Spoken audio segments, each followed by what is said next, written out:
Digital 410 Productions proudly presents The Waterman and D-Train Show.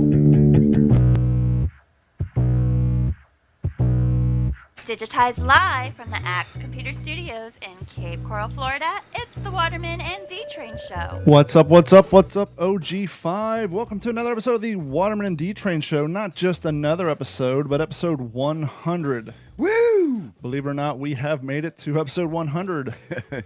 They said it couldn't happen, and they were probably close to being right. But we are here, and we're going to tell you guys all about it more. But I don't want to leave our first guest hanging on the phone for too long while we go down memory lane of the first 99 episodes of this podcast. Yeah. So first and foremost, let's just jump off from the word start and get down to brass tacks. Joining us right now on the phones, he's been on the What's the Scuttlebutt podcast a handful of times. You guys have heard me talk about his project, but his project is getting love all around on the independent film circuits and all the film festivals. Mr. RJ Nevens Jr. RJ, how you doing tonight? Man, I'm doing absolutely fabulous. Congratulations on your 100th episode, man. I appreciate it, man. It's been a struggle, but you know we're here. Damn right. It's a task, isn't it? Nothing's easy. Oh, it's a hell of a lot easier than what you've been up to. You know, I've mentioned on this podcast a few times about my participation in helping you guys get the word out whenever you're down here in Florida doing the dog show and this and that. Yeah. But for this audience, let's give a little quick preview of what the movie or short film Walking Point is about. Yeah, right. So, well, one, man, I appreciate you having me on, especially on your 100th episode. I feel really privileged, man, and you helped us out a ton when we were down in Florida filming, and was certainly greatly appreciated having you on set, helping us out. It meant a whole lot to us and the entire, everybody involved with Walking Point. But Walking Point is a short film. I think the runtime is close to 27 minutes. And, it's a story about a young Marine and his donated canine companion, Duke, during World War II. And it involves the repatriation of Guam. And, it revolves around a novel that I had written several years ago by the same name, Walking Point. So we kind of transformed it into a short film that was kind of also loosely based on a feature script that I'd written several years ago as well. So, we're just trying to push what we think is a really good, patriotic story about the greatest generation and, the Marines and the servicemen and the dogs that helped them during that crazy time during the 40s. Well, one of the things you and I have discussed before, and someone who's as knowledgeable on World War II stuff as I am, one of the things I was surprised about when reading your book and being part of your project, I wasn't aware, and I'm sure most people who are listening to this, that the Marine Corps and the Army, they didn't have a kennel system set up when the concept of war dogs came about. And pretty much all the dogs, at least early on, that went to participate in the campaign were donated by American citizens who had well-behaved dogs, or dogs at least they thought would take well to training. And so all those dogs were, in fact, pets. Yeah, I think a lot of them were sourced from just families patriotic families that, for whatever reason, decided they wanted to donate their dogs through a group called Dogs for Defense. And from there, they kind of trained those civilian animals and then worked alongside, typically, I think it was the Marines there at like Camp Lejeune and other places, and helped kind of source and train those dogs for, eventual warfare. And a little nice touch for the audience here in Southwest Florida, a portion of that short film was shot on in Bokeelia, on Pine Island, at an old retired palm tree farm.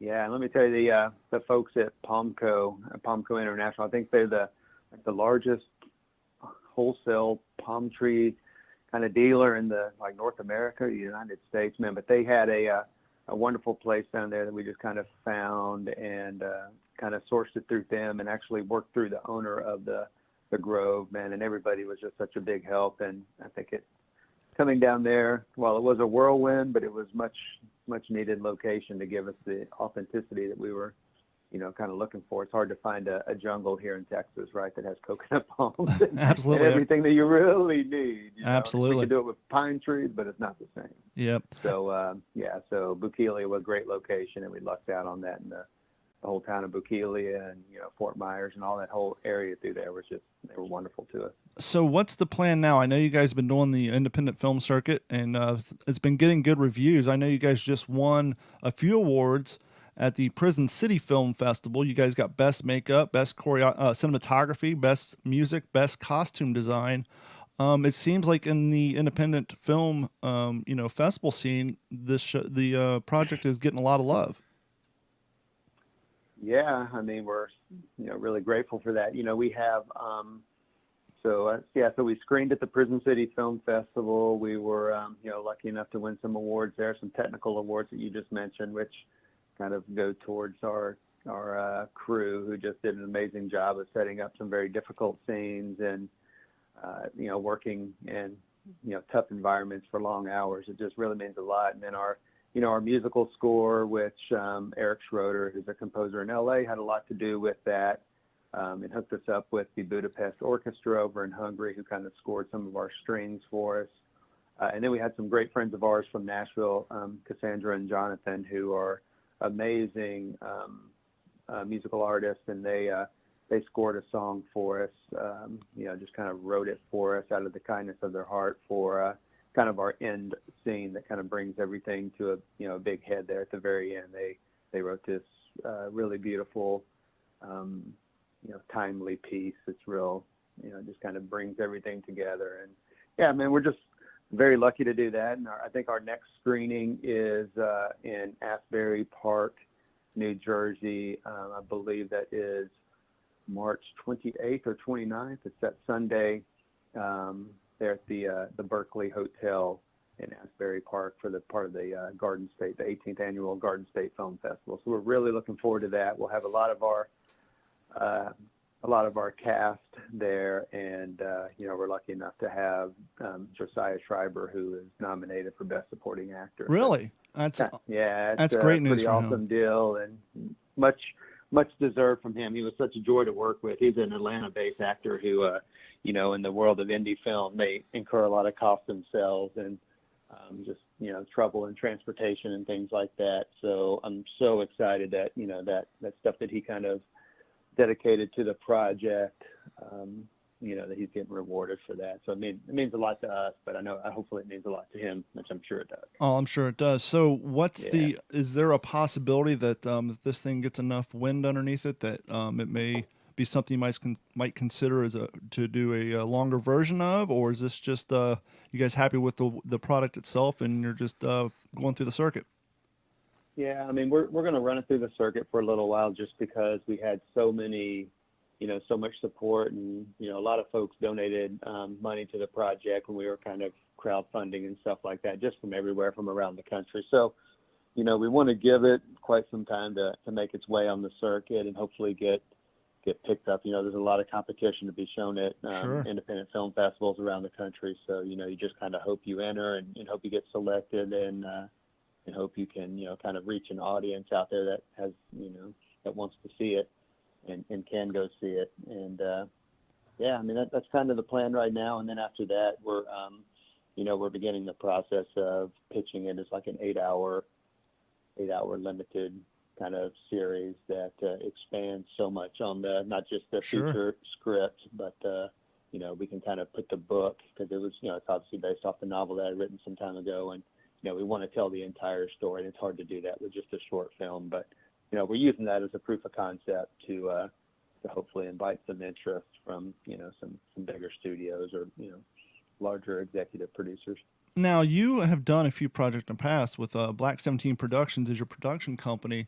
And over the years, especially now with the Netflix blowing up and the Hulus and all the different outlets, if you will, the streaming services, do you think it's going to be a little, I don't want to use the phrase easy, but do you think it's going to be the barrier to entry is going to be a little smaller for groups like you guys to get your project seen by a wider audience, because there's so much more availability as far as distribution goes, opposed to either straight to theater or DVD like in the past?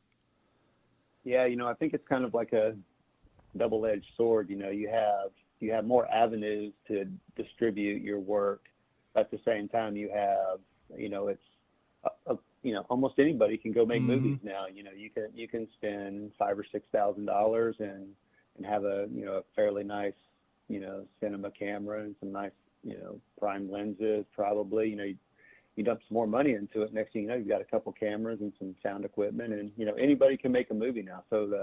And a lot of them are making some really good stuff just based on limited production equipment and cameras and things. And so yeah, there's a lot of competition. So at the same time as the avenues are opened up through Hulu and Amazon Prime and Netflix, and everybody has streaming services now. But at the same time, they're being inundated with other really, really good projects. So you kind of hope you talk to the right people that have a desire to have a historical war drama on their network or stream live on their service. So well, yeah, that's kind of the plan, but it's tough, and there's a lot we see good stuff at the film festivals all the time, and so we understand kind of like it's an uphill battle, but you just got to find the right people to talk to. And I'm sure the other side of that, not only is since it's cheaper to make films, or there's so many other good projects out there to compete with, but there's also more traffic in that freeway, if you will. Yes, there's a lot of great projects being produced, but there's probably a lot of mediocre projects that's kind of creating traffic that makes it a little harder for the quality projects to get seen by the people who are interested in doing wide distributions or turning those into a larger project. Kind of like, how it got easier in the early 2000s for bands to record music at home. Back in the day, like when I was doing it, you'd had to go out and rent a recording studio for $500 an hour to put out a demo CD and then work that. And so obviously the barrier to entry there, the money made it where fewer people were doing it. But as, Apple came out and more home recording came out, it got easier for people to record music. And so, the independent recording companies are getting a lot more stuff in the mail that they had to weed through before they can find those good projects. Yeah. Yeah. It's 100% true. Yeah. There's no argument there. It's a lot of people doing a lot of things out there. We're just happy to be a part of it. So you've been part of one little group out there trying to make a difference. Well, and I think the other advantage you have for getting your project out there is, like you're saying, anybody can make a movie now, but you still rely on trained professionals. I mean, I've seen, I was on set with you. I've seen your guys, your crew, your director of photography, your sound guy, and all those. They're not just a group of guys who had a credit card and some equipment. You brought in high quality professionals who've worked on stuff. I've been following your director of photography and seeing the projects he's working on. Your crew was, it was a small crew where you're at, but you guys were definitely professional, and it wasn't, a Mickey Mouse operation. You guys were there to get the job done, and you did it. And those, yeah, I appreciate that. Yeah, Duncan Johnson, who is our director of photography, our cinematographer. Yeah, he's a great guy. He's done other projects for us in the past, and he's done some other projects that I've written that other folks have directed and produced and stuff. He's an excellent guy. And, then our B-cam operator, T-Lam, is pretty awesome. I think he was actually like our second unit camera ops, and he just did a wonderful job. And Segan on the sound, and Elizabeth and Kristen, who did the makeup, which I'm so glad that those two got an award for, best makeup, because that's what those ladies do for a living. They do, makeup for people, and for them to get an award doing a, kind of historical war drama where makeup requires a lot of, a different style of makeup, obviously stuff from, quite some time ago. And, and then you kind of mix in some of the special effects makeup and stuff like that. So we're really excited for them, and just excited for the entire cast and crew who were able to get some accolades, some well-deserved recognition for all their work. Well, not to mention when you're doing a serious period piece like you're doing, World War II based movie, and it comes to the special effects in particular, the gore and the bloody side of it, there's a fine line you got to walk. You can't go full extravagant, over the top, exaggerated horror story style blood and gore, but it's got to look, pretty correct to what the story is. And so that's a fine line that she had to walk when it came to, the amount of effect that she put into the makeup work. Because there are some scenes with, some wounds, if you will. Yeah. I think Elizabeth had to kind of set up our script photographer or our script supervisor, Billy, and it's a very interesting story with Billy. She was our script supervisor. We find her, she's actually a native from Guam, and she is a wonderful script supervisor and, kind of continuity expert that kept us all in line on set. But yeah, Elizabeth had to pretty much make her look like she was really, really dead with her, kind of guts hanging out that first day we were on set. So yeah, there was some really gory stuff in there, but at the same time, we tried to tone it down and not be very gratuitous about it. But at the same time, not kind of shy away from what was really happening. His name's R.J. Nevens Jr. He is the writer of the novel Walking Point and the producer and director and all things, everything with the short film, and it's out in the independent film circuit right now. RJ, if people want to follow up your project to see where it goes and the possibility of seeing it in the future, where can they go to find more information on you and Black 17 Productions?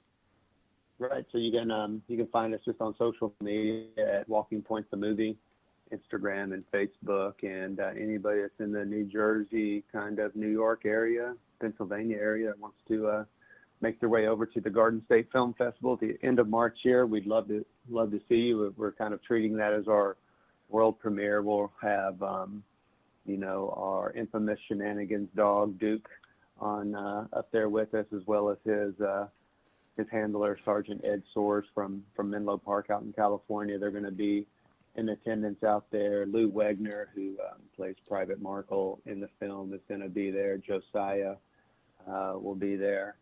And I think even Grayson and his family, Grayson Warren is the young boy in the film whose family donates the dog. I think he's going to be in attendance there. So, yeah, man, we're looking for a really good time in New Jersey for that screening. And then from there, I think at the beginning of April, without actually knowing the schedule and having it in front of me, we're screening at the Northern Virginia Film Festival, which is a wonderful place to go, and that's over in Fairfax, Virginia.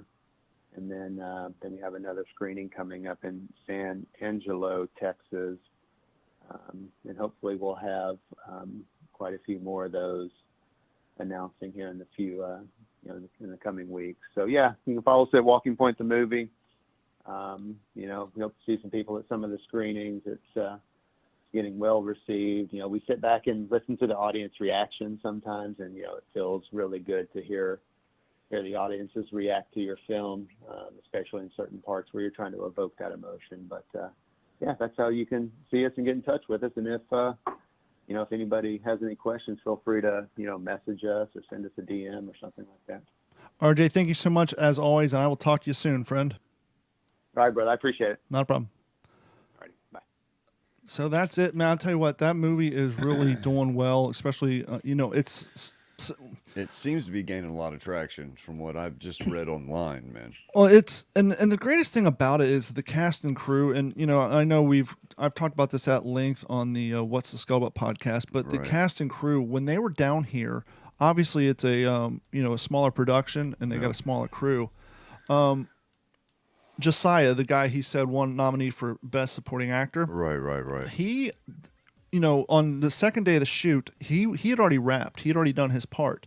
Mm-hmm. And, he's from Georgia and all that.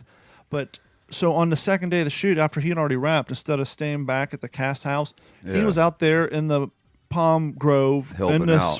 Sweat and the humidity, helping out on the set, getting things done. That's cool, man. After the filming was done, all the cast, all the crew, they were there helping the film crew pack up the trucks. It's not like they were all just a bunch of prima donnas. It's a lot of work, man. Shot their scenes, and it was damn hot. Oh yeah. It's not like they came, shot their scenes, and then jumped in their cars and went home. No, they stayed and helped pack up the equipment, and it was weird. I was only around them for a day and a half, and during the wrap party at the end, you felt like known these people for years, and it's so great to see you were telling me you built a really cool bond with all these people, so. And it's so great to see such a fine group of people, having success on this level. Hell yeah, man. But back to the show now. Yeah. It's episode 100, and we got something. Gordon, are you still there, friend? 100. I am still here, and happy episode 100. Yeah, to everybody, man. Let's go down memory lane real quick. Oh. Before the show started, Dave and I, we've been kind of slacking. Well, it's been a super busy week, and I'll get into that here momentarily. And I didn't have the time to really set up all the things that I wanted to do for episode 100. And, episode 100 is great, but it's not, the end-all, be-all. It's our first milestone, and we hope to have many, many more. But before the show started, I went quickly through the archives because we underwent a lot of name changes early on. Yes, we did. And so here's a clip from episode 1, 3, and 11. Here we go. Hey everybody, welcome to the first edition of the Waterman Show here on the podcast. But to give everybody an idea of what we're going to be doing during this show is really all around general talking about not only my life, but your lives, music, cars, you name it, anything. There's not a single subject that is out of bounds for us, and for me in particular, on the Waterman Show. Ain't that the truth? Yeah. All right, everybody. Welcome to another edition of Woo Time with Dave the Waterman. I hated that. Technically, this is the first episode of Woo Time. Your first episode was Waterman Show. Oh, yeah. Hold on, I got to pause that real quick. Not only was it the Woo Time, It was the working title was hashtag Woo Time. Yeah, it was hashtag Woo Time. And you cannot put the physical name hashtag in the title of your show. Of the show, right? It's one thing to put pound Woo Time, but to actually say welcome to the hashtag Woo Time show. Yeah. So I hated that title from the word jump. that didn't work out too Who well. came up with Wu Time? A friend. Yeah. I don't want to. A friend who should have known better, but hold tight. Well, Maybe there's some ideas sabotageable, but hold tight. We're not done. Of Woo Time with Dave the Waterman. Yeah, You got that Technically, right. this is the first episode of Woo Time. Your first episode was Waterman Show. Oh, yeah, And yeah. the second episode was second and third were the Dave Show. That's true. That's true. So this is the first episode. So yeah. So you're right, D-Train. You're absolutely right. So this is technically the very first Woo Time episode. oh boy. Wow. I went through three names in 4 episodes, man. I mean, dude, what's the deal with that, man? Consistently I mean, I don't inconsistent. understand, because you were explaining to me that I guess something's up with Comedy Central, that the Dave Show is trademarked. Is that what the deal is? Well, there's a Is- show called The Dave Show. So- I mean, he has a podcast. He's got Oh. a comedy. It's a known show. It's been around for years. Once again, I don't really have a television, so for me to...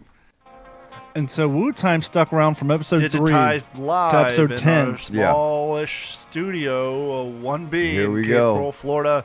It is the all-new, the all-live Waterman and D-Train show. That's right. I'm D-Train.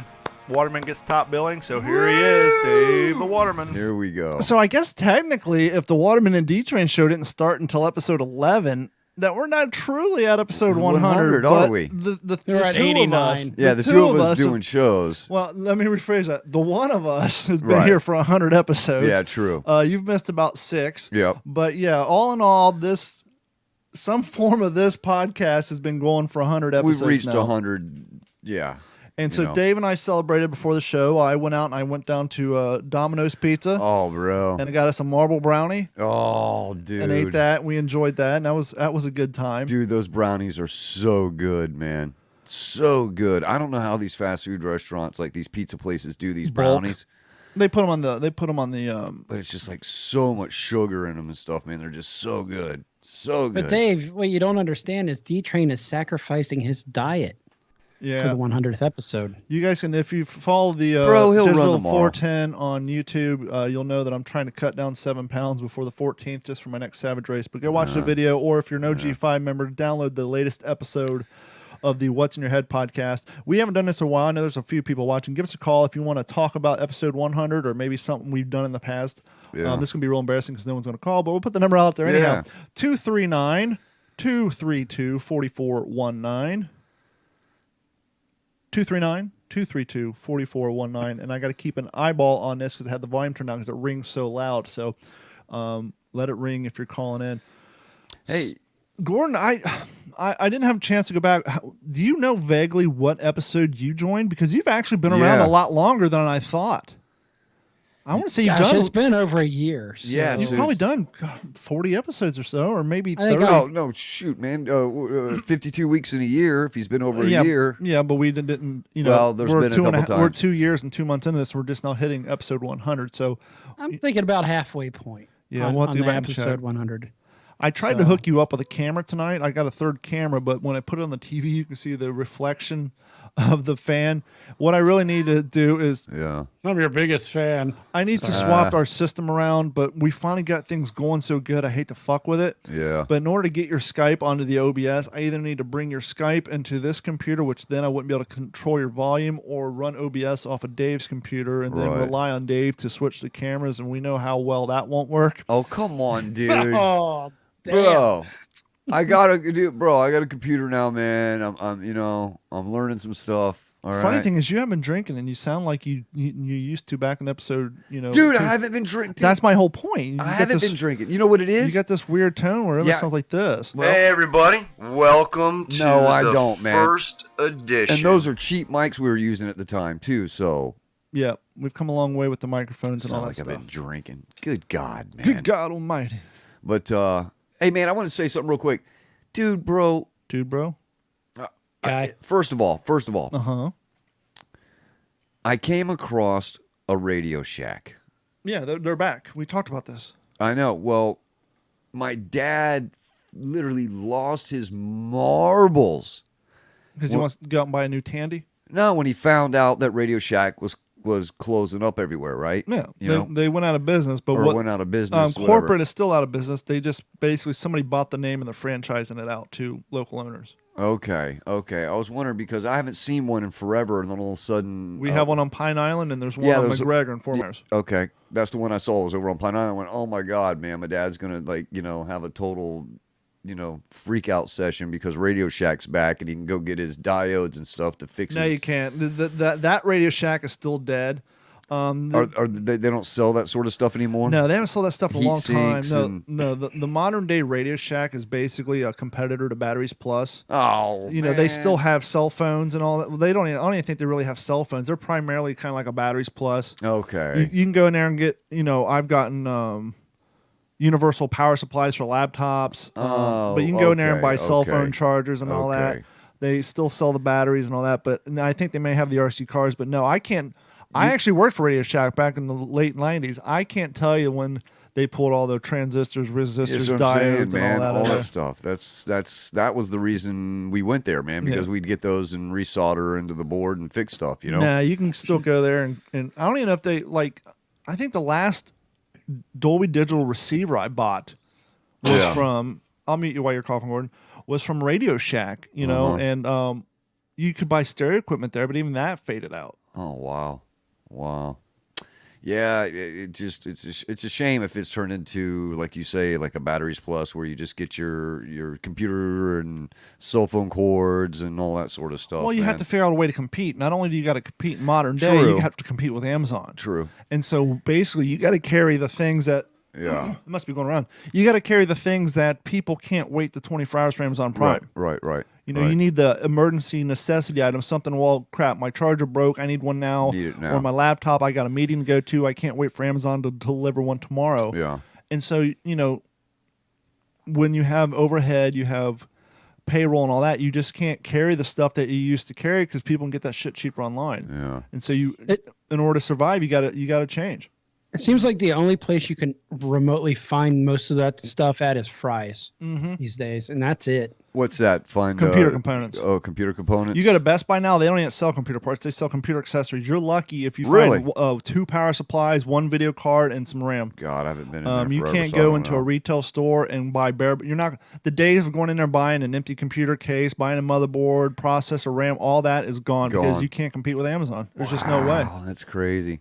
I was just pretty blown away. Like I said, when I was driving by, I said, holy shit, man. I was like, there's a Radio Shack right there. When CompUSA closed up, which interestingly enough, I opened, they got bought out by Tiger Direct. They were the biggest online computer wholesaler before Amazon really, really blew up. And they made the mistake of going out and buying some, brick and mortar places because, once again, you're making all this money because you don't have brick and mortar. Yeah. And so they did that, and then when they closed up, it really set back for Southwest Florida. We fell back about 10 years in the availability of technology, like for computer, like for businesses. Right. Like, let's say one of my clients' VPN router crashes today, and they don't have time to wait for it tomorrow. We're driving to Miami or Tampa to find business grade network equipment. Good, because there's no place down here that sells it. And I need something like this stocked. Well, it's not something that fails every month, and so I could buy one and keep it on my shop. 3 years later, someone's stuff crashes, and the one I have on my shelf is obsolete. Yeah, it's out of date. Yeah, obsolete. Yep. And so then I'm stuck with a piece of hardware that I can't resell because it's been sitting on my shelf for 2 years. Yeah. Yeah. Tell you what's amazing about the Amazon thing is, they don't have brick and mortar stores, but if you see the amount of these ginormous distribution centers they're building, holy crap! We built one here, 2 million square feet. There's one going in. God, they're going in all over the country, and they're all automated for the most part. They're everywhere, and now they got all those the vans. You know what I'm saying? You guys got the Amazon Prime vans out there. Well, those are actually small businesses. What? Yep. Yeah, those are people like you. Let's say you decide you want to deliver Amazon. Yeah. But unlike you, it'd be somebody with good credit. Oh, come on, man. And so what you would do... Make them pass a background check? Okay, well, no, let's say Dude, I could. Let's say you wanted to deliver... I know people. Let's say you wanted to start delivering Amazon packages, right? And you had good credit and the means. Yeah. You could... Basically, you call and apply through Amazon. Uh-huh. They basically give you a business loan. You lease the vans off of them. So they're making money in the back end, but you technically lease the vans. And I don't know how they make money, but there's a program set up that you get paid for every package or what. Clearly, there is a financial gain involved, or people wouldn't do it. But they got to be making money. But when you see those gray vans, either the person driving is an employee of someone who started a company, a delivery service, but basically Amazon set everything up to lease them the vans and all that. So those are actually small mom and pop local people making a living delivering Amazon packages. Because I looked into it. A buddy of mine said, "Oh yeah, some of these people are making $17 an hour driving those things," and I thought, I don't know about all you that. You have the professionals who rent the vans and all that, and then you have the equivalent of the Uber driver. And I had one of them. He would show up in a Honda Civic, drop my packages off 3 doors down, and then leave. And Gordon, didn't you say you used to see them like lined up outside the Amazon warehouse waiting to get a couple packages to drop off? Absolutely. And now it's just the vans more than anything. But it's like Sketchy McGee is delivering your stuff. Right. And I do feel safer seeing them in the vans and everything else, because there feels like there's at least some accountability. There's a YouTube video. I probably still will shoot it, but I meant to shoot it. It was going to be the evolution of the delivery driver. And the first I was going to put on my World War II pith helmet. It looks like the old postal service. Yeah. And I was going to put on a blue Dickie jacket and like the Leave It to Beaver theme song. Oh, knock on the door. Here's your book, ma'am. And thanks. And then the next one, friend of mine who has a car dealer, he had a white Fleet van. I was going to go in a black Dickie shirt and drive the Fleet van up and deliver the package. And then on the last one was going to be my buddy James and his Mazda Miata just driving donuts in my street and throwing the package. Here's your package, mother. Just showing how badly it degraded and went from professional mail service to the FedEx driver to the college kid just driving down the street, throwing your shit in your yard and taking off. Throwing the package from their car and then taking the picture of the package laying on your porch from their car. Yep. Dude, it's going to be to the point, man, where it's just drones are going to be dropping these things off everywhere. Oh yeah, they're working on that. Yeah, and I've seen a video out of like Sweden or something where they have like the Hindenburg over the lake, and you see all the drones coming out. Right. Now that won't be bad in rural areas. Like, well, we're not really rural, but like in places with small populations. But could you imagine living like in LA or Chicago with how many drones are there going to be required to accommodate that population? They're just going to be all over the goddamn place. Yeah. Sound like the swarm of the worst. Yeah, bees. it's going to turn. And then you're going to have the ne'er-do-wells who are shooting drones from the sky to steal packages, hoping that the buckshot doesn't damage the package. Dude, I'd give it a shot. It's, you're going to have computer hackers coming up with shooting like EMP devices to knock them out of the sky to steal. It's going to be crazy. I mean, Bet you dude, a couple of those guys are going to have some wrist rockets, yeah, too. dude, they'll be, Oh, we got a call coming in. Hold on. be dropping off, Yeah, I mean, it's going to be female escorts from the sky. Waterman and D-Train show. Who's this? It's Ben. Who? Ben. Hey, Ben, what's going on, fella? What's up, buddy? Same old. Same old same. Where are you joining us from tonight? Are you in Florida? Or are you about around the country? I'm in Naples. Naples. Right on, Ben, in Naples. So what's going on in Naples, Ben? I appreciate you calling us on episode 100. What's going on with you? I'm just glad to be a part of it, man. Listen, I've been watching Stan and Haney from a long time, and I know it's not a part of your show right now, but I just want to know, got a couple questions. Why hasn't, what's his name, been on Stan and Haney? I had a feeling for the this longest? may come up. Oh, man. Let's just say. Here we go. Let's just say, look, dude. No, let me answer this. Look. That's a private matter, Ben. And Okay. I mean, No problem. It's a private matter, man. Now, can I ask you a question? Do you miss me being on the show? I do. You do? All right. Okay. well, you can find him here, and obviously, since it's not, they're not here to talk about it, and Right. they don't talk about our show, and because Yes. we're not there, And we don't we're going to talk about extend the same niceness because we're all still Yes. friends and all that. Absolutely. Let's just say, changes were made, and everybody's going chasing their own thing. Yep. A little bit of All right, different, man. but 100%. never- I didn't know. hey, never count me out though, brother. You never know. All right. I miss you, man. I appreciate it, bro. Well, I appreciate you joining in and calling and being part of the show. Yeah, Hopefully, man. you download the show and spread the word and let people know where they can find Dave if they're looking for him. But Yeah. he's been here for 93 episodes now. Oh, shut up, man. But we're still rocking along and we're doing Yeah, our thing, man. Yeah. Right on, guys. I'll be watching until the end, and I just appreciate what you guys do, and miss you, Dave. Hey, brother, I appreciate it, man. Thank you, Ben. And like I say, you never know what the future's going to hold here. So, we'll see what happens, brother. Take it easy, Ben. Thank you. Right on, guys. Bye. Late.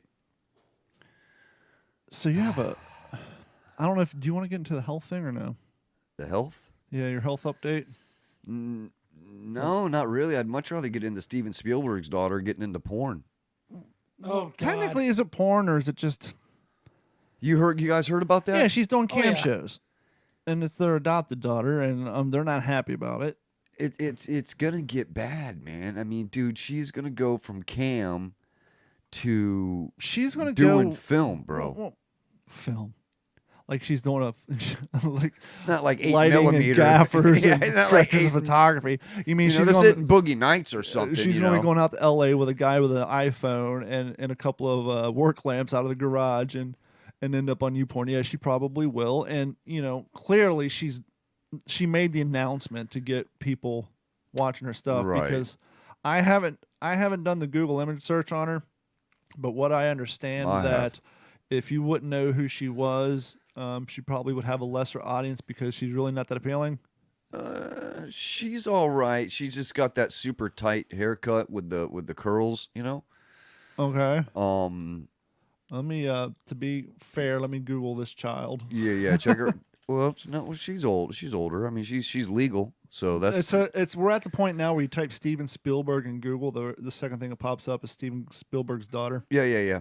Obviously, I just think you know what, man. She's trying to make a name for herself, dude. She's trying to do something, make some cash. Maybe it's a publicity grab of some sort. Obviously, Make a name for herself. Her father is Steven effing Spielberg. yeah, but bro, but you're under him in that being. Okay. Look at all the I'm kids. looking at the photo of her. And she's There's something going on there. There is something because look at all the kids that have been under parents that have been very successful that have become absolutely nothing. Now some of them have become something, but a lot of them become nothing. I know, but if you're in that position, one, she could have easily, if she had talent, she could have easily went out and tried for acting roles. And if she wanted to play the "I don't want to live under my father's shadow" card, she could have easily got a screen name and not even acknowledged it and worked on smaller projects outside of L.A. where the producers and all that wouldn't have known, who her father was and seen her and gone that route if she had truly had talent. Yeah. if she didn't have talent in that area, I'm sure there are many things that she had talent in. For her to go straight to cam shows, it does not reek of sober thinking at all. It just reeks of trauma.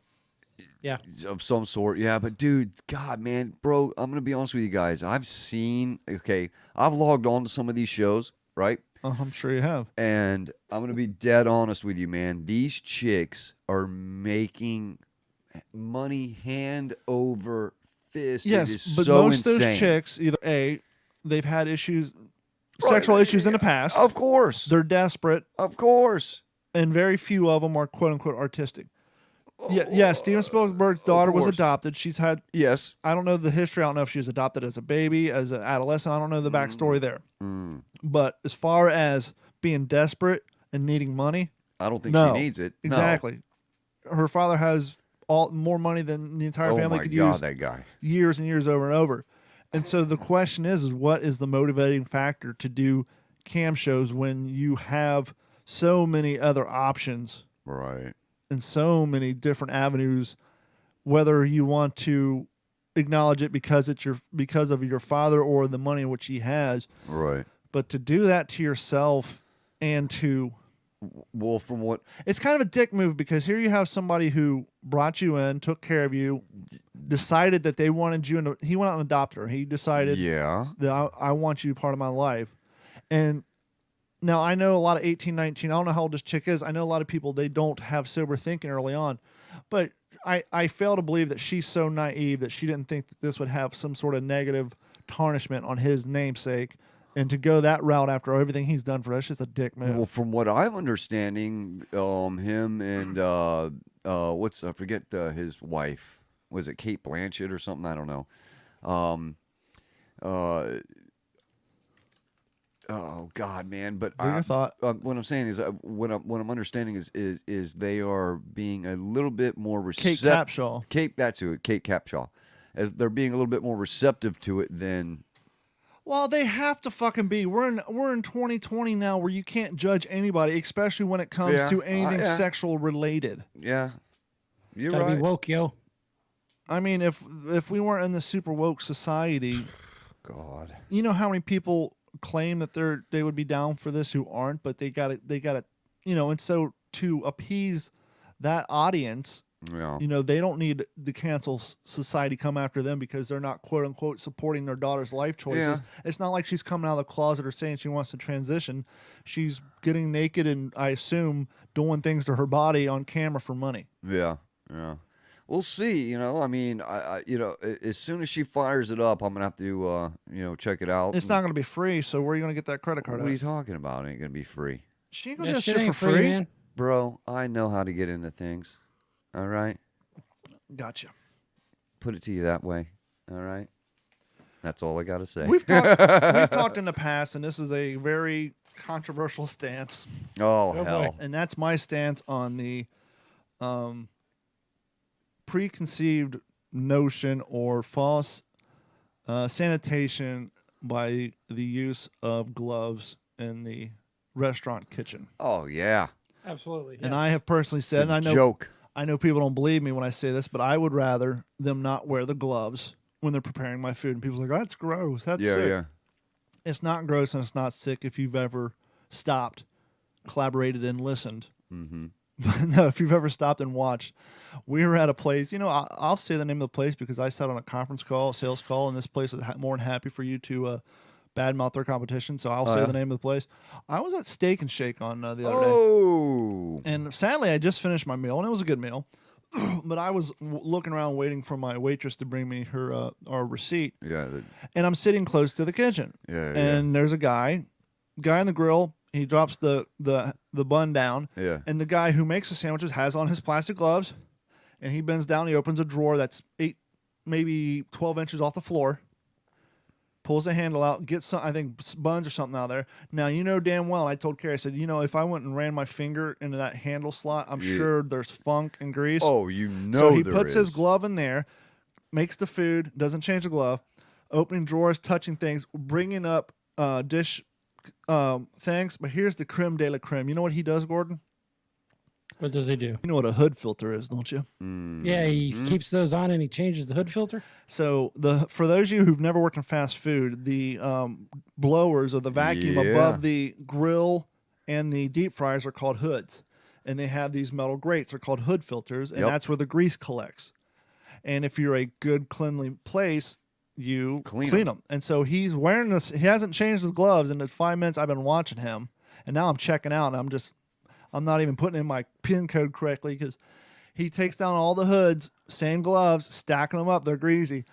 And I looked at Kerry and I said, I'm so glad he's proven my point. But I didn't stick around to see if he changed the gloves after handling the hoods before he made his next sandwich. Right. But I'm going to believe probably not. Yeah. I've made some people change their gloves before after I watch them handle money and stuff. I would just rather they not wear them. Yeah, I agree with D-Train. I want to see you wash your hands. Yeah, just a quick wash like when you're cooking at home. You wash your hands up and then cook, wash your hands up, cook. And Kara's like, but why? That's us. And as we spoke before in the podcast, I said, because you can feel when you have grease on your fingers. Yes. Let me go wash my hands. When you have plastic bags on your hands, you don't feel it. No, you don't. Yeah. You don't know when you have shit on your hands. And so you're just touching all this stuff that's dirty, not sanitary. We've seen people at fast food restaurants who pull their cell phone, and we've heard all the reports about all the fecal matter on your cell phone. You're holding the phone, talking, making sandwiches, texting, putting it back, still wearing the same gloves. Yeah. I would rather I got a strong enough immune system that just take the gloves off. Yeah, right. I don't need it. Yeah, he's still cross-contaminating at the end of the day. All day long. OG5 checking in real quick. Henry Lopez says, happy 100th show. Thank you so much. Orale, Mr. Lopez. Andrew Howard wants to know, what's the number to call the show? Well, Andrew, the dick in me wants to say, if you look at the title of the video you're watching, that number's right there, but I'll be nice and say the phone number's 239-232-4419. Give us a call at 239-232-4419. Johnny Gomez was in, but he had to go to bed for work. He said he'll check it out. As always, Paul Harper is with us. Alan Randolph and my Aunt Robin has joined us as well. All right. Dude, you boys ever thought about joining a cult? Not even fucking close, dude. No? No, I tend to make fun of people who think it's a good idea. I mean, not necessarily a cult, man, but like a new wave commune or something, maybe the cult's the wrong word. No? Nope. Now, are you considering this out of necessity for a place to live? Yeah, down in Panama. Or are you looking for purpose in life? No, man, just to go visit for a little bit, man. There's this thing. I don't think visiting a cult is something that it's not necessarily a cult. That may be a one-way street with no exit. Well, no, dude, I'm not going to go down there and drink the orange juice and, put on black sneakers or Flavor Aid. Well, but you're already considering it, so you may No, I'm not, dude. No, I'm not, bro. I'm just saying, man, there's this thing down in Panama, man, because, ever since in 99, 2000, when the United States turned over the Panama Canal to the Panamanians, dude, that country is exploding, financially, man. Let me ask you an honest question. So, what sort of work or career would you get into in Panama that you couldn't do up here without moving in? Well, it's just going down there just to check it out for a little bit, man. But there's this jungle colony, right? And it's all Americans, Americans that go down there. And they just kind of help each other just build stuff, and they eat iguana meat and stuff like that. And you can get iguana meat here in Cape Coral. I was about to say, we can go out and get it with the quickness, man. But it just seemed like a cool little thing to go down there and check out, man. I forget. So what's the highlights of this besides eating the iguana meat and helping each other out? Free place to live. Chicks, man. God, you should see the fine-ass dreadlock chicks down there. But you know how crazy and codependent a chick would be if she joined a goddamn cult? It's not a cult, man. It's just an expression. It's like a family gathering. So do you like the smell of patchouli and body sweat? No, dude, they don't wear any of that down there. It's all pure pheromone. Oh, so it's straight up just worse. Body funk, right? Yeah, dude.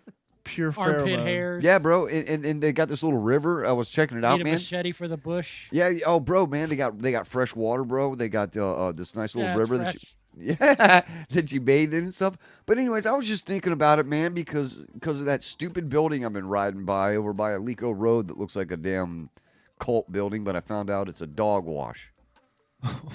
That's a leap. How do you confuse the two? What does it look like to make one think it's a cult building? Because, bro, it's got like all these weird little. I've never seen nothing like hippie symbols and stuff. No, man, they just started building it, but it's just the way it's laid out. And when you look at it, you're like, man, that looks like some kind of cult building. The way they've got, it's like a little, like they got like a mini church, and then all these other little buildings, and they're all abstract and all this weird stuff going on. Well, if you want to join, it's got to be the stone altar that they're going to do human sacrifices on. Yeah, it's got to be a cult. If you want to join a cult, why go to Panama when we live a short 45 minutes from the headquarters of the world's largest cult that's been around for the longest time, who have members such as Tom Cruise. The headquarters for Scientology is right up the road. It's in St. Pete, I know. It's a quick problem jump. with Scientology is you have to have money. No, you don't. You basically live there, and if you want to be higher up. But basically, you go, you live there, you get a job, and then they get your paycheck. Yeah, it's about $1 million. You're not going to get much from me. You're not gonna get much money out of me, man. No, I don't know. I just look kind of cool, bro, because it's very cheap, man. It's only like a couple grand, man, to get down there, and they feed, you eat and just hang out, and you can leave whenever you want. So they say, and I don't know. I just thought it was kind of cool, man. I was like, yeah, you know what? Why not? Something, a little adventure in life. Go down to Panama. You never know, man. I could run into something different down there, man. I mean, dude, Panama is banking. Well, let's get a little deep. You want to get a little deep, Gordon? We'll get a little deep for a few minutes before we get into the news. Dave. What, bro? What have I done now? You haven't done anything, and that's kind of the point.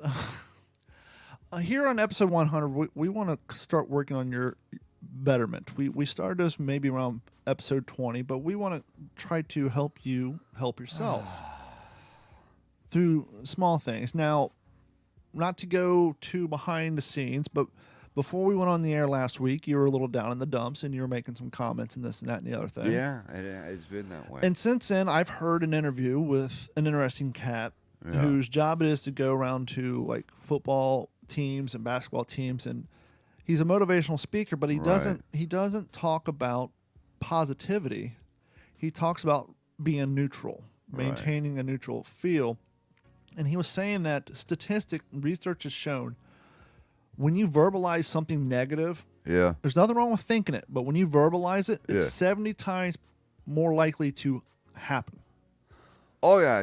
For example, if you wake up in the morning and you're out of cereal and you say to yourself out loud, fuck, this is going to be a shitty day.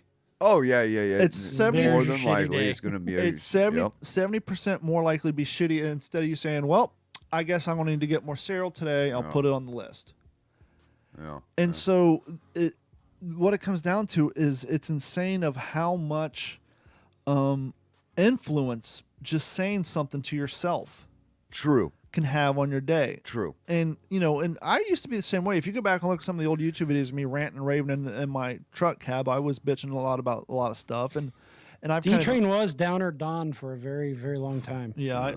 From the age of, I don't know, like 10 to fucking 25, I would bring a room down, but as I've gotten older and I have had life experiences, I've started to realize some of those things cause and effect. And we've spoke about in the past, you are what you consume. Right. And so if you're sitting around watching the Saw series 24 hours a day, you're going to be depressed and have a rough outlook on life. Death metal. Whereas if you're sitting around listening to shiny happy people all the time, you're going to be super annoying. And so you got to find that middle ground. And the other thing that I found interesting in this interview, did you know that you have 10% more influence over your life than anybody around you? Meaning you're sitting around saying the universe is out to get me, or this is going on, this is going on.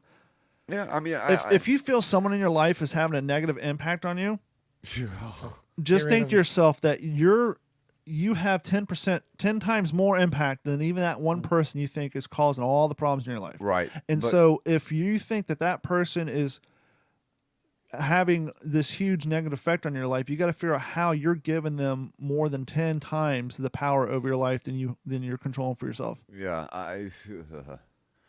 that's where the term that negativity will manifest. But we're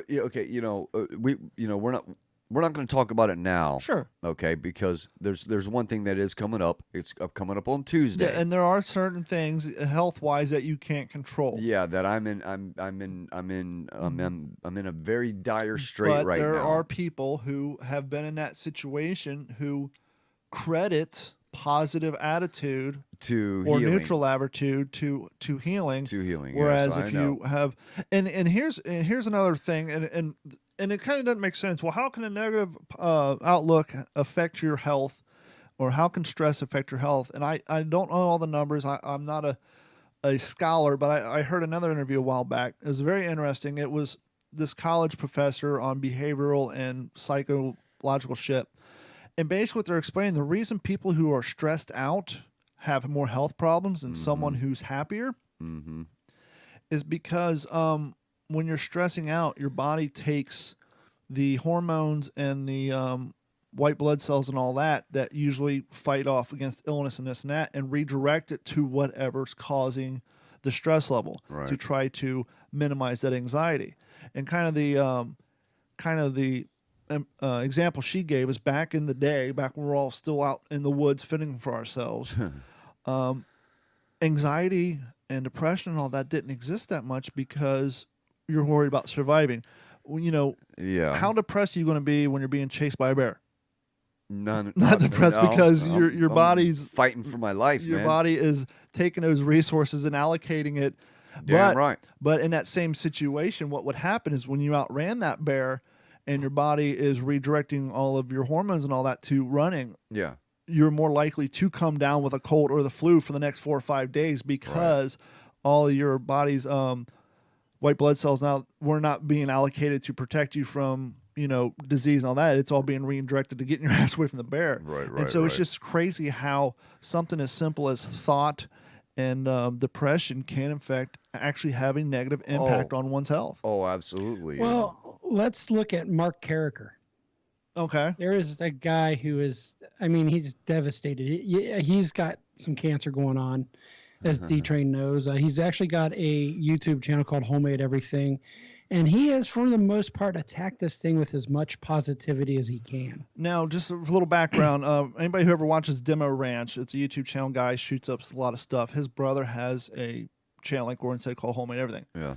He had a tumor behind his nose. Had it removed. Things were going great. Then he had one in his lungs. And now he has one on the side of his face that is the size of a cell phone, and his teeth are falling out. He can't. And actually, the one in his sinuses came back, and it's about the size of the one on his cheek. He was doing treatment and all that. And he lives in he actually lives close to where I went for the event out in Texas. I actually stopped by his brother's shop. But he was driving like 6 to 8 hours to Houston for chemo. Wow.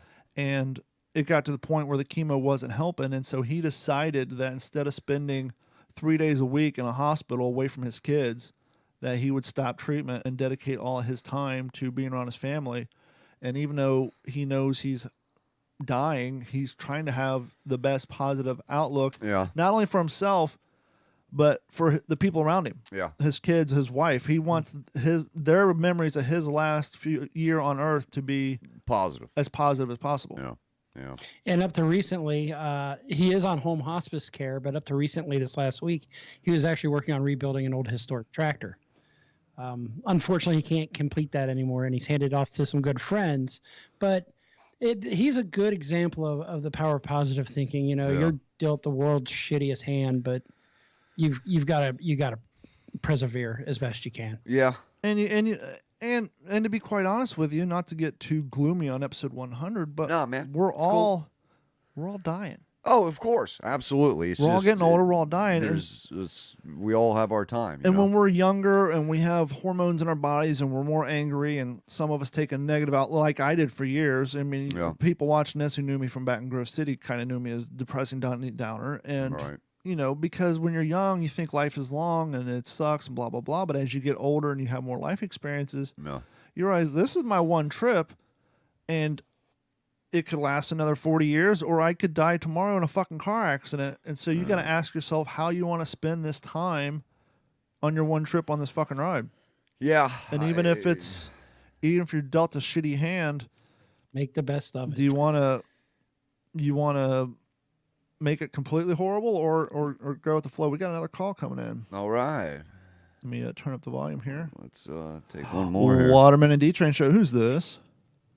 This is Andrew Howard from Alva, Florida. Hey, what's up, Andrew? What's going on, Andrew? How's Alva what's up, treating you? guys? I called to comment on the mental health. Sure. I had brain surgery for a tumor. I had 2. Yeah. And one of the things the doctor told me was to stay positive as I possibly can be, because that has shown a surprising amount of healing. Yeah. Because once again, I'm not a doctor, but I would assume because if you're keeping your anxiety and all that at a minimum, your body has time to focus on healing the parts that truly need the healing, opposed to redirecting allocation of resources to something that, is basically a waste because you're feeling down on yourself and you're causing unnecessary anxiety. Yeah, correct. Basically, he told me if your mind is happy, then your body is happy. The less stress you have in your mind, the less stress you have on your body itself, physically, mentally. It's all connected in a way. You ever came across one of those cats who have a less than desirable job, and you say, "How are you doing today?" and they say, "Fucking fantastic." Yeah, true. Because they say, "Oh, could have been better." Yeah. Oh, life sucks. But once again, they somewhere they've picked up the idea of, hey, positive talk, positive influence leads to positive things. And so they may have the less than desirable job. They're working on getting something better. But instead of being negative around the people around them, they're trying to create positivity simply by saying never better. Things are fantastic. Yeah. Yeah, of course. And that definitely has an effect on not only yourself, but I think it has an effect on that person that you're saying that to. Yeah. Yeah, exactly. And I remember during what was the last hurricane we had? Irma. Now, now, granted, I had the benefit of going to the radio station for 4 hours a day and being in AC while Carrie was here in the heat taking care of all the animals. But in the time I got home, she had already been up to her ass in the heat and she was tired of it. And she got to the point where she, would start vocalizing, "This sucks, this is horrible." Starting to break down. And it's like, look, I get it. I'm in the AC for 4 hours a day, but the rest of the time I'm here, I get it. But how does the verbalization make this situation any better? It doesn't. It actually makes it worse for everybody around you because we're all here together. Yeah. And so yeah, exactly. I'm not a fan of the energy term, like spreading energy, but I definitely think that it is accurate in the way of positivity can spread, negativity can spread. Well, and we've all seen that person at the office, the Eeyore or the Debbie Downer, where they can just suck the fucking life out of a room just by walking in and sitting in the corner, not even saying a word. Yeah, the room was very much so. So what do you do out in Alva? Well, I'm living out in Alva now. I'm like a third generation Alvanian as of right now, but I'm laying hardwood floor right now. Right on. Dude, I love that restaurant right there by the, what is it, the Handy? I am in walkable distance from the Handy. I live right off of Palm Beach. For those of you listening, the Handy's a gas station, not like a sexual favor palace. The Alva Diner, bro. Man, they got good food. Did you see that post I posted on my Facebook page about now that it's legal to grow hemp throughout the country, that there's a cat creating a hemp hardwood product that's supposed to be harder than hardwood and last longer and obviously be better for the environment? No, I haven't seen that. I'll check it out, though. That sounds very interesting. I posted it on my D-Train page yesterday. It's kind of cool to see that the way, because as you know, doing hardwood, there's woods out there. Like if you go, like I watch like a lot of these old and architectural salvage shows. Right. And they're pulling, hardwood floors, or they're pulling stairs and all that out of these old buildings that the trees literally do not exist in this world anymore because they were used for making hardwood and furnitures and stuff. Yeah, honestly, I've never really thought about that. That's very interesting. I'm laying floor in it's a condo in Bonita right now. So damn. I'm just, I'm, it's basically just a lot of rich people that I'm putting something for them to stomp on. Now, are you laying more of the real wood, or are you doing a lot of the new synthetic snap down stuff? No, we don't use laminate. It's all wide plank hardwood flooring. Nice. Now, is hardwood the same as laminate in the way that when you're going to, for the DIYers out there, I from what I understand, I know for the laminate in particular, but is hardwood the same where it would behoove you to bring the product into the environment for a few days before laying it so that it either shrinks or expands back to its natural state so that you don't have huge gaps in your floor once you get the product laid? It's funny that you bring that up. Usually, yes, but at a certain establishment that I'm laying for, they don't, and that's actually caused a lot of problems because it has been expanding and it's been lifting. Mm-hmm. Don't they actually call that seasoning the wood when they bring it into a building and let it acclimate to the conditions? Yes, correct. Especially like around here, because we get our planks from, I believe they're imported from Italy. Nice. Wow. And yeah, so the climate from Italy and here is so totally different. But one of the two things will happen is when you lay the product, one of two things will happen. Either it'll shrink and you'll get huge gaps around the border of your walls, or it expands and the shit starts to buckle and pop up because it has no place to go. Yeah, it's expanding and it's bending because the humidity makes it grow. Yep. Wow. So yeah, we have to go back and fix all of that eventually. But yeah, guys, I love the show. Hey, appreciate it, man. I've been following you guys for a while, dude. Do you download the show, or are you primarily a video watcher? I'm pretty much both. I listen to the show every once in a while when I'm working, but every time you guys are live, I'm tuning in, man. Fantastic. Awesome, man. How are you doing on the health front? Obviously, you called in to talk about the mental the effects of staying positive when you're dealing with health issues. How are you on that front now? Oh, it's settled down. Everything's fine. That happened a while ago. I'm 23 now. That happened when I was about 17. Now, you want to talk about a kick in the nuts. I mean, it's one thing when you're you're in your 40s and you've had some life experience. Yeah. You know, you kind of expect to have some health issues of that, but when you're a goddamn kid, 17. Yeah. And you're getting my first surgery, because I've had two. My first one was, I think, in 7th or 8th grade. Wow, man. What did your parents do for a living? My dad does AC. My mom works for an architectural company.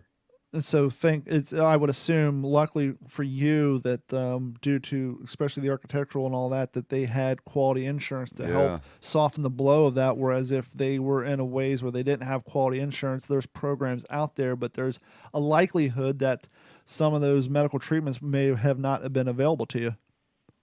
That is correct. There is I won't name the name, but there is an insurance company that was actually started, or I guess it kind of got its start in Florida, in Alva. Nice. Huh. And we use that. My grandpa was a salesman for it, and then he passed about last year, but we had that insurance and they've treated me very well. That's awesome. Well, I'm happy you're doing well, and I'm happy to hear the flooring world's doing well for you. But yeah, go on my Facebook page. I posted a story last night, guys. He'd been developing it for a long time, but now that it's legal to grow hemp, I think he's invested like $4 million into a plant to mass produce these hemp hardwoods that look a lot like bamboo, but it's harder than bamboo. Huh. That's interesting. Yeah, I'll definitely look it up. That's very interesting. I never thought about that, man. Yeah. Well, have a good one, and here's to quality health and brother. Good employment. Take it easy, man. I appreciate you tuning in. Yeah, love you guys. All right. Love you too. Late, brother. Yeah, so I mean there's just more evidence that I don't know. Yeah, positive thinking can get you through things, you know. Well, it's not even a positive thing. Like I said, the stats say you can think about it. It's the verbalization. Right. Okay, I get it. Me. It's one thing to think, oh, God, today's going to suck. But there's just something about verbalizing it out loud that kind of puts it and makes it real. Right. I get you. Well, you know, like I said, I got some things I'll talk about next week after I find out what's going on Tuesday. But, you know, as you know, I've been battling I'll just say I've been battling cancer now for a while, man, and it's gotten a little extra aggressive. So, excuse me, I'm going to find out some things this week. So, we'll see what happens, man. Gordon, you ready to get into the news for episode 100? We will get into the news for episode 100. Hell yeah.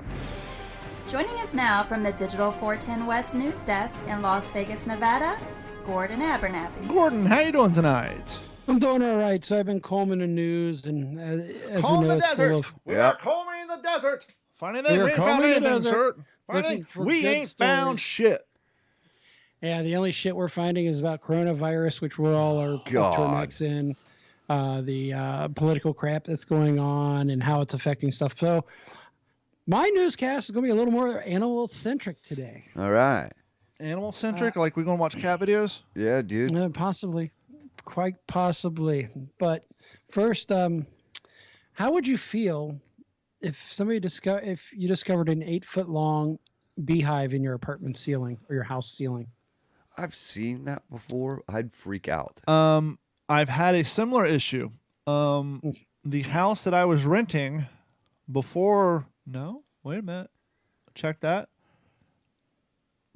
It was either the house that I was lived in when my neighbor got killed or the house before that. I've rented so many houses. We had a bee ball on the side of our house.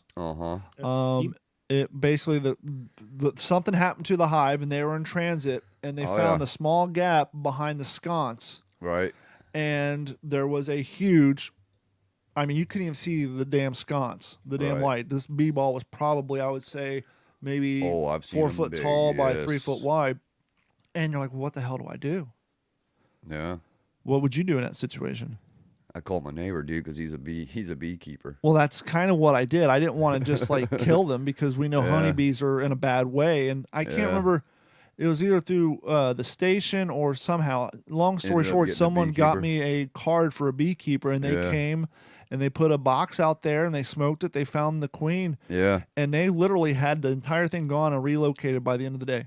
Wow. But they will. It's one thing to have it on the outside of your house. I don't know what I would do if it was on the inside of my house. I've had them in my trees twice now. No, 3 times now. I've had the queen land on the tree, and then the ball is so big, literally there were clumps of them falling off onto the ground, and then they disperse and fly back up to the ball. It's crazy. Well, in Richmond, Virginia, an animal control company, and they are a non-kill animal control company, said it removed an 8-foot-long beehive from someone's apartment. Damn. Virginia Wildlife Management and Control said that in a statement that they removed the hive from the ceiling of a living room in Richmond on Monday. Imagine that. I've seen like videos where like they're in old houses from the 1800s that have like the wood siding outside where they'll peel it down and you'll see like a honeycomb that's like the entire 8 length foot of the long wall. Yeah. But the interesting thing is the space that the apartment was actually in between tenants at the time. However, here's some facts that is a little disturbing that somebody had this in there when they were living there. Is the company said the hive produced 80 to 100 pounds of honey. Ooh. Although only 15 to 20 pounds was salvageable. Oh. And the owner of the wildlife control company said that this hive was big enough to support 100 to 150,000 bees. Jesus. But he said it was not fully occupied. He also said that it was extremely unusual to find such a large hive inside a building. He said it was a hive of Italian bees, which was at least 2 years old. So if this place is in between tenants now, then there's somebody living there, maybe long term, I'm thinking. You think Import-Export Steve was getting in the honey distribution business? Right. So, yeah, that sounds like a plan he hey, was. Dave, you got a contact for some Italian honey? Yeah, dude. Yeah, what's his name? Why? You need it? Yeah. Nice try. He's not going for it. He was trying to get you hooked up with Import-Export Steve. But apparently that's going to fail miserably. Moving on. Next I story. do know somebody. Next story. We're going to go from Richmond, Virginia to the wonderful town of Groveport, Ohio. Been there. Used to swim in their public pool. While the F-4 Phantoms and A-7s flew over. Nice. Yes, it got noisy. They break the sound barrier?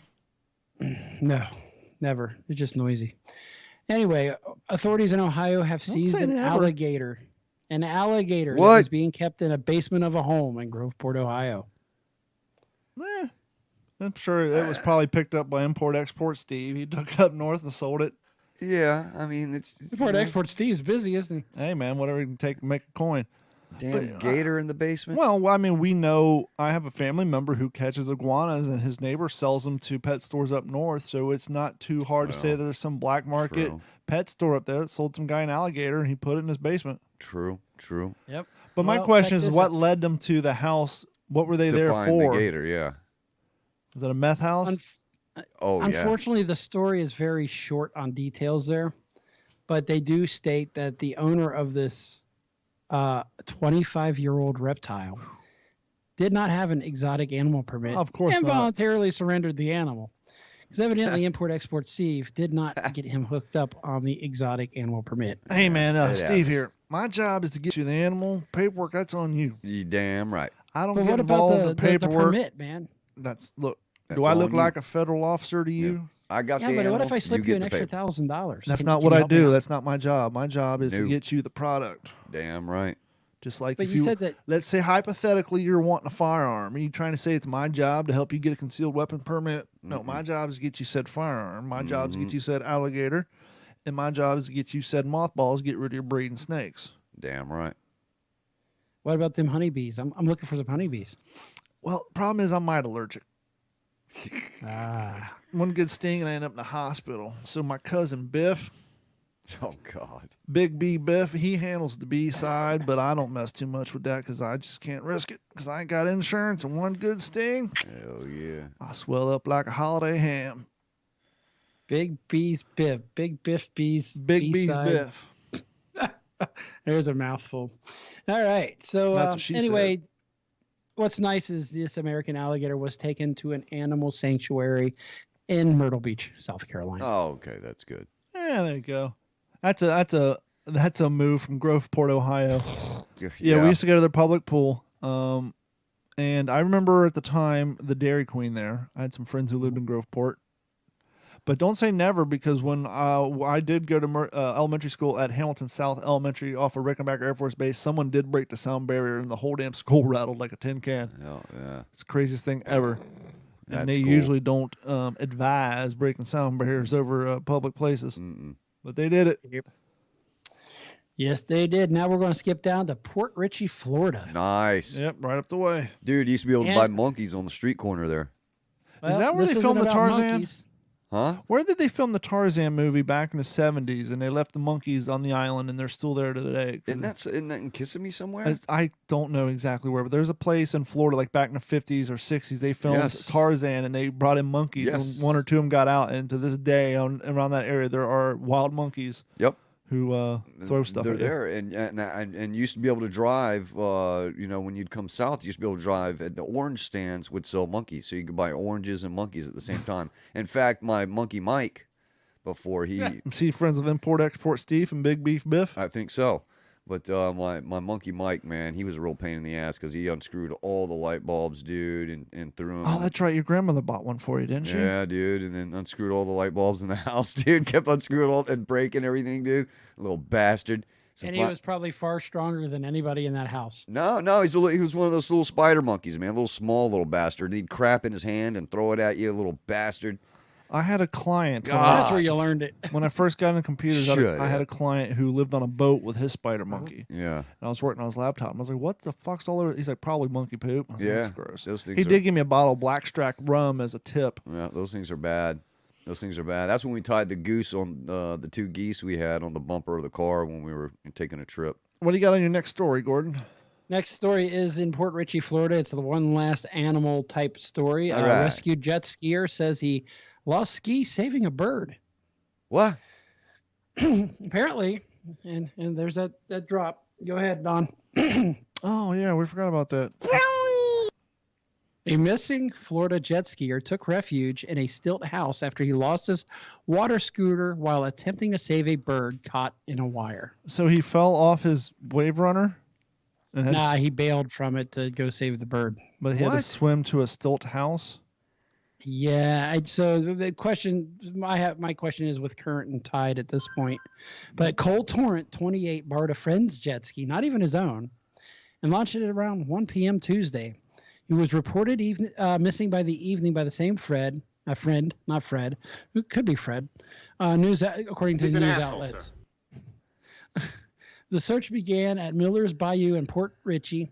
The U.S. Coast Guard was called in around 7 p.m., and a few hours later, Port Richey police said they found Torrance jet ski in a mangrove, but not the rider.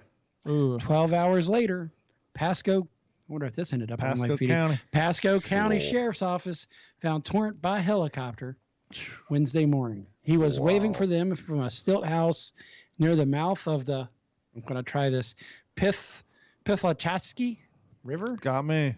It's a long one. So basically, the rider, Torrent, he said that he saw a bird tangled up in wiring and wanted to save it. He docked his jet ski to help the bird, but didn't secure the watercraft.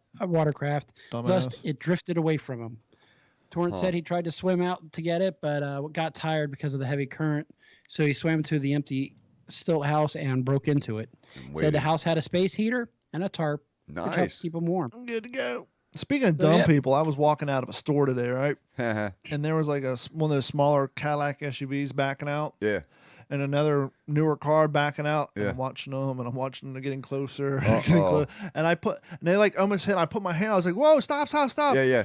And the passenger's like, "Oh," and I'm walking by, and I'm just like, shake my head, and the passenger rolls, "Thank you so much." And I'm like, "Do you got a backup camera in that thing?" Yeah. Yeah, but she don't use it. Oh. I'm thinking, yeah, at least put your darn head I thought over that your thing shoulder automatically and look. turns on when you put it in they reverse. do, but if you don't look at them. Ah, true. And so here you have two people in modern day cars, both backing out at the same time. Neither one of them using their goddamn reverse cameras. Apparently, and son of a mother, god damn, I got too much shit on here. But they weren't looking in their mirrors either. It's like, how do you explain that to how would you explain that to your insurance company? What happened? I don't know, because I watch we people backed back into up people. Well, I see we give you a discount for having backup cameras. Well, Yeah. I don't use it. Yeah. Wasn't paying attention. I see people backing up, and I hate to say it, it's mostly ladies. They'll leave like 8 feet between their bumper and the car behind them, and they'll just do these little bitty turns. I'm like, fucking really, dude? I'm suffering from old man disease. I don't know what it is, but I've caught myself a few times where I'll get out of my truck and I'll have like 3 feet from my bumper in the line, and like I got to go back in and pull it up. I'm like hanging out. Like, why is my ability to park getting worse as I'm getting older? It's like I'm parking like an asshole. I find the same thing. If I'm not lined up dead nuts in that space, I sit there and back fuck with out it and pull but back I'm in. the opposite. I'm the person who uses the camera and drives my car in reverse like an Abrams tank, and I don't use my mirrors, and I got to remind myself to still check my mirrors. I just use nothing but the camera. That's good, though. Got to be careful. I mean, you know. So one last story. Uh-oh. Wasabo Beach, Florida. Wasabi Beach? Wasabo. Where the hell's that? It's Wabasso. Sorry, Wabasso. Okay, where the hell's that? It's Indian River County. Okay, that's on the East Coast. 300-year-old silver coins were found on a Florida beach. Yep. You know, you don't always need a map to find this buried treasure, according to this article, but a group of friends found 300-year-old silver coins buried in the beach in Indian River County, Florida. Oh, man. So the three treasure hunters, it was a total of 22 coins. Any guess in value? 22 silver coins from what date? Did they have a date? 300 years ago. So 300. I'm gonna say 1700s. I'm gonna say the price is silver now. I'm gonna say $32,000. I'm gonna go with 17. I think you'd both be quite disappointed. It's $5,000. I didn't think it was going to Well, be where that you're much. disappointed is I remember a few years back watching one of those treasure hunter shows, and I think if those coins are marked like they by the got Spaniards or stamped whatever of some sort, if they're worth stamped, more. well, not only that, but I think the country of origin can still claim ownership to them, and a lot of that's times true. you've got to turn it over. So if you find Spanish coins and they Yeah. have the government's crown or whatever marking on it from a shipwreck, I think legally you have to turn it over to the country of origin. I could be wrong, but I think I remember hearing that somewhere. So you find this, and then unless they're nice enough to give you a reward, you're out all of your energy. Wow. You had some good thoughts to that because along with these 22 coins and other Spanish ship artifacts Yeah. found along Wabasso Turtle Trail Beach. So they sorry about that. They're saying this is one of their smaller finds. Mm-hmm. They've also found plenty of belt buckles, daggers, cutlery, porcelain, and household items such as cufflinks and others. But to this date, one of the people have come out, Jonah Martinez, saying that they found between 13 and 15 million dollars in lost treasure. I believe it.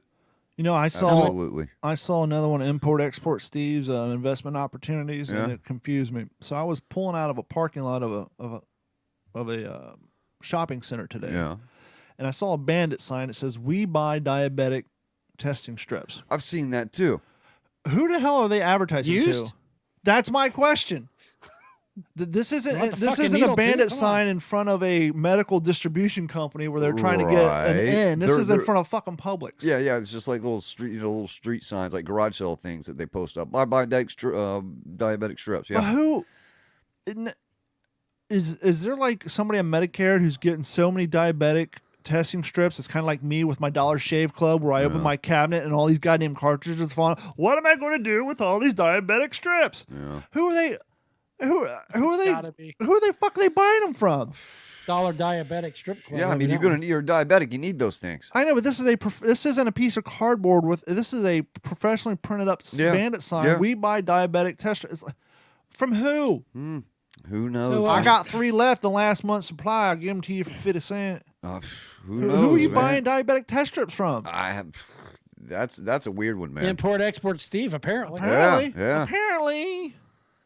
And So one more question before we get back to the news. Another question I have. We've all seen the Jeep Cherokee Limited. Yes. Or the whatever Limited. Yes. We understand the appeal of buying a limited series something or other. Yes. What is the idea behind a car manufacturer putting unlimited? This is the Jeep Cherokee Unlimited. Okay, if it's unlimited, that means there's nothing special about it. There's plenty of them out there. Why put unlimited? What the hell? What does an unlimited model of a car mean? What is the selling point of buying unlimited? Hey, this is a limited version of the car, but there's only like 3 million of them made. Okay, well, they may have a special engine. Maybe it has a turbo or a arch support, something limited. But what's the selling point of unlimited? Yeah. To go through I just don't get why go through this is the Jeep Cherokee. Ain't no limits, man. Unlimited. This thing can go anywhere. You can have one, your wife can have one, the whole world can have one. There ain't no difference between this one and all the rest because it's unlimited. That's just a weird marketing. All day. I don't understand what the whole unlimited. Anyway, pivoting back. So pivoting back. The items are believed to come from a 1715 treasure fleet wreck involving up to 11 Spanish ships, which were returned from a trade voyage to Cuba that wrecked near Sebastian during a hurricane. Sebastian Inlet right there, yeah. Mount Kadoki. Nice. So I'm sure you will see more treasure hunters out there. Treasure humpers? The treasure coast over there, man. They find may be a little bit of that going on, treasure humping. All the time they find that stuff. is all I've got for news. One more thing before we go. I got one more question for you guys. All right. Since we're throwing establishments under the bus. If you follow me on Twitter, you see I tweeted the fine people at Dollar General, and I'm still waiting for an answer back. Oh, okay, cool. So I was at Dollar General today buying some stuff. And the nice lady behind the counter said, "Hey, would you be interested in buying a pack of gum to donate to the troops?" Oh, yeah. Sure. So I bought a pack of gum at full retail price, and she put a mark, squibby, over the UPC code and threw it in a box so they can ship off to the troops. And me being the cynical asshole I said to her, Dollar General truly gave a shit. They'd put a button on there that would sell it to me at wholesale so they can sell more product. All right.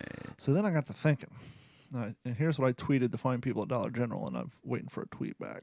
Of course. You're Mr. Well, I just said, let's see. Mr. Tweet over here.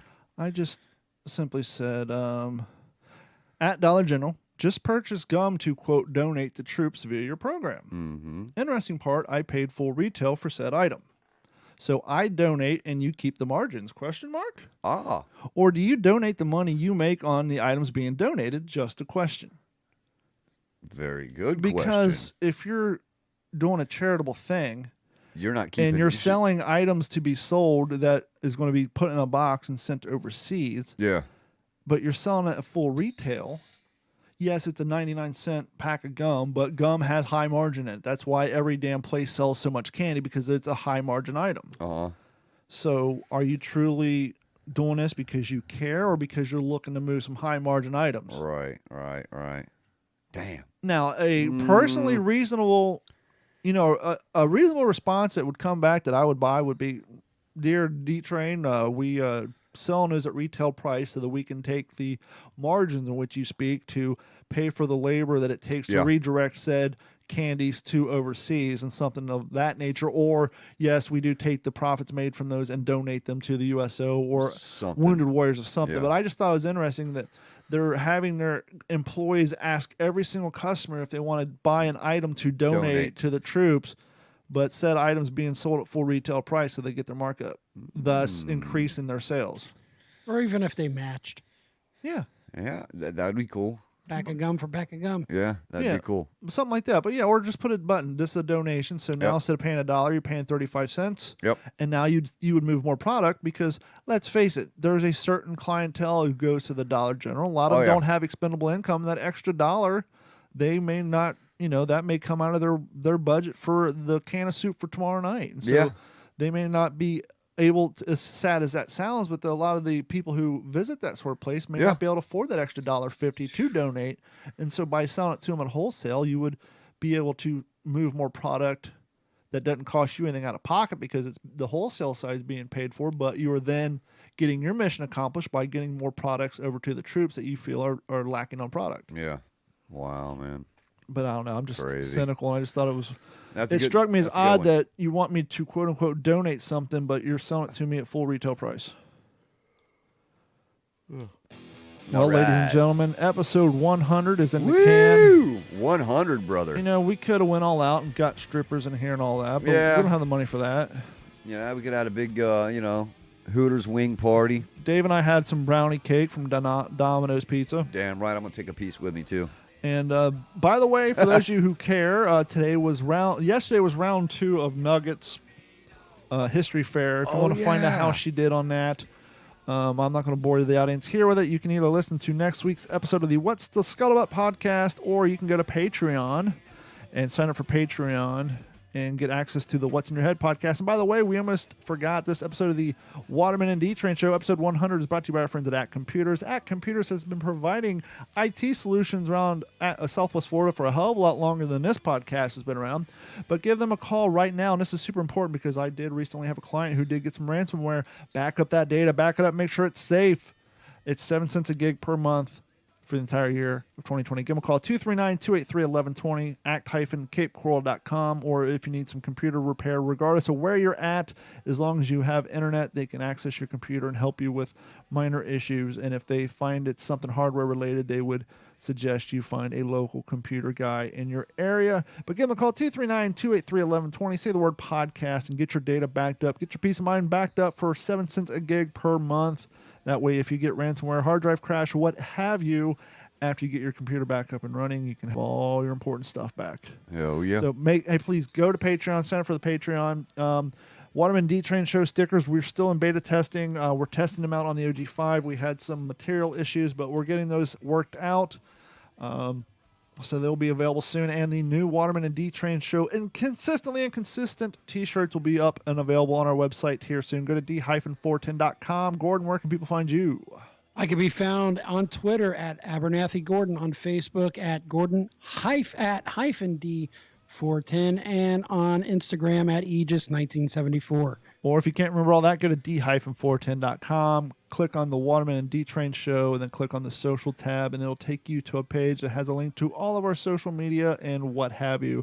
Dave. Yeah, man, you can't find me nowhere, man. I'm a damn mystery, so no social platforms for me. Maybe one day I'll get back on. We'll see. I know you've been trying to get me on there, D-Train. But anyways, I want everybody to stay stoked, man. Thanks for tuning in to our 100th episode. Man, that means a lot to us. And thanks to all the callers and everybody that's participated tonight. And we look forward to another great show next week, man. 101, just like the freeway. Life is short, life is hard, and if you never get out of your comfort zone, you'll never get out of bed. So go out and do what you got to do, accomplish your goals, help your community, because one day you may wake up dead.